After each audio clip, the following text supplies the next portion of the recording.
Are you one of those guys that doesn't want to be a center, doesn't want to be 7 feet tall? Oh man, no.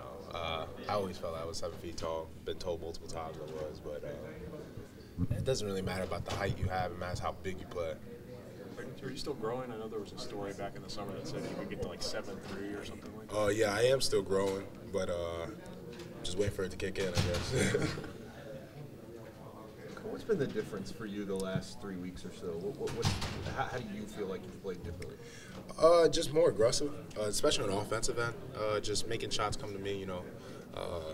I've done a better job of just making shots for myself, being in better positions, and getting open better. So also using my base more, as Coach Cal would say, bending down more. So it's been helping me a lot. It's been showing. When you're on a roll like that and having so many good games in a row, how frustrating is it to grab 2 fouls in 54 seconds and not play again until after half? It's frustrating because you know that I always feel I could help my teammates and help my brothers, but for me it wasn't, because I always know, like I said, come on, our team is so stacked. I can't feel bad at all, knowing that the person behind me is almost just as good as me, or as good as me, or is good as me. So.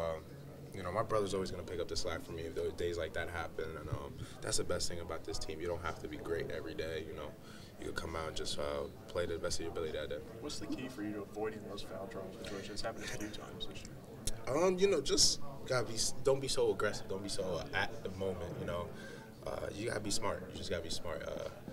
Those moments like that, you got to just know that it's a chippy game, and you got to make sure you don't get too chippy with everybody.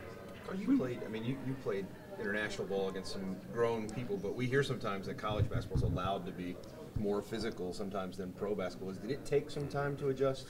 Yeah, it did. It took me some time. They're different physicalities. Different things are let go on the international level than at the college level. So you just gotta adjust. That's really it. There's no excuses to be made. When you get 2 fouls like that, when you're sitting there on the bench, how hard is it not to just sit there and beat yourself up and be mad at yourself, knowing that you're probably not going to play the rest of the half, but you got to get it turned around in your head for the second half? That just comes with having, like I said before in a previous interview, a person like Willie mentoring me. It just came through my mind. Yeah, I was mad at myself. I didn't want to get those 2 fouls, but I knew in the second half my brothers were going to need me. And why did you feel like this was the best place for you? Cal was really honest with me. I felt like I could be the best player I can be coming here. With the guards he's had, like John Wall, Derrick Rose, Bledsoe, guys like that. Coming here, going against Andrew every day, it's just helping me grow a lot as a player. Willie said he feels like America wants you guys to lose. Carl said you guys are like the big kid on the playground that everybody wants to try to take down. I feel like everybody wants us to lose. We've had so much success, and that's what comes with success, and that's why all our games are being watched right now, because we're messing around and letting guys stick in the game and stuff like that. And it's actually coming down to the wire where we could either win or lose, but we got it out. So we just have to work on that so no one gets their hopes up. Do you think it's because this is a country that likes underdogs? It's just easy. Every team that plays you is an underdog, so it's easy to root for whoever's playing against Kentucky.